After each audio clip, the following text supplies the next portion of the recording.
जो व्यक्ति कुरान की 26 आयतें बदलने चला था, आज खुदा ने उसको खुद बदल दिया है।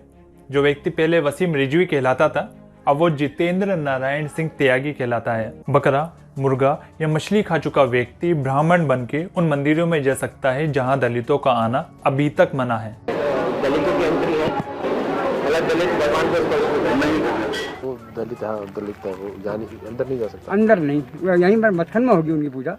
वहाँ ऊपर हरिजनों की तो सब वो बाहर कर लेते हैं, सब अंदर नहीं होती। कुरान, मोहम्मद, अजान और नमाज पर आपत्तिजनक टिप्पणी करने वाला व्यक्ति पूछता है, मेरी गलती क्या थी? मुझे इस्लाम धर्म से क्यों निकाला गया? ने हमको निकाल दिया, मेरा गुनाह क्या था?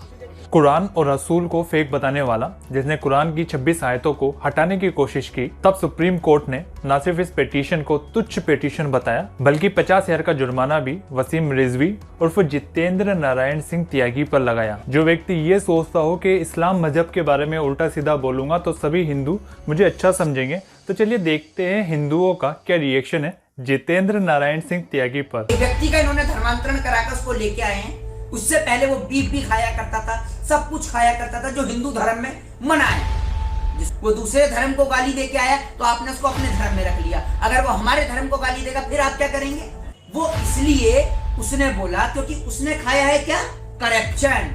उसने किया लाखों करोड़ों नहीं खरबों का घोटाला।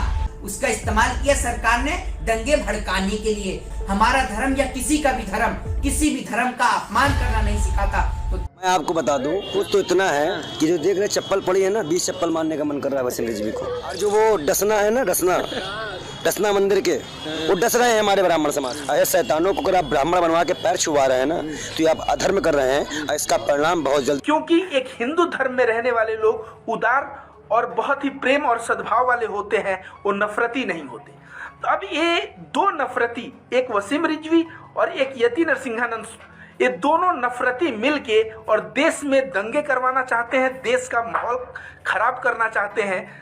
सभी धर्मों में दो चीजें होती है, हिंदू में स्वर्ग और नर्क, मुस्लिम में जन्नत और जहन्नम। यानी अगर एक मुसलमान को जन्नत में जाना होगा तो वो वही काम करेगा जो कुरान में लिखा है। और कुरान में दूर दूर तक ये नहीं लिखा हुआ है कि अगर आप गैर मुस्लिम, हिंदू, सिख, ईसाई और किसी भी दूसरे धर्म के लोगों को परेशान करोगे तो आप जन्नत में जाओगे। उल्टा कुरान में लिखा है कि अगर एक मुसलमान की वजह से किसी गैर मुसलमान को परेशानी होती है तो कल कयामत के दिन उस मुसलमान से उसका जवाब मांगा जाएगा। और इसी तरह ना ही भगवत गीता या फिर बाइबल या फिर किसी भी और धर्म की होली बुक में ये नहीं लिखा हुआ कि आप किसी भी दूसरे धर्म के लोगों को गालियां दो या फिर उन पर आपत्तिजनक टिप्पणी करो तो आपको हेवन मिलेगा या फिर आप स्वर्ग में जाओगे। ऐसा किसी भी होली बुक में नहीं लिखा हुआ है। अब वसीम रिजवी हिंदू बन चुके हैं और हिंदुओं में अगर आप अच्छे कर्म करोगे तो उस हिसाब से आपको स्वर्ग मिलेगा। तो चलिए देखते हैं जितेंद्र नारायण सिंह त्यागी के कर्म। अवैध जमीन को बेचने का आरोप इन पर है। इनके यहाँ काम कर चुके व्यक्ति की पत्नी के रेप का आरोप इन पर है। अभी ये हिंदू है और दूसरे मजहब यानी इस्लाम पर आए दिन आपत्तिजनक टिप्पणी करते रहते हैं। इनके कर्मों की लिस्ट ऐसी ही बातों से भरी पड़ी है। आप सभी हिंदू भाई से रिक्वेस्ट है कि इन्हें साधु संत से मिलाएं ताकि ये अच्छे कर्म कर सकें। और अब कभी भी धर्म का मुद्दा उठे तो उसको एक बार स्वर्ग और नर्क के नजरिए से देख के देखना। वीडियो अच्छी लगी हो तो लाइक, शेयर, सब्सक्राइब। मिलते हैं अगले वीडियो में।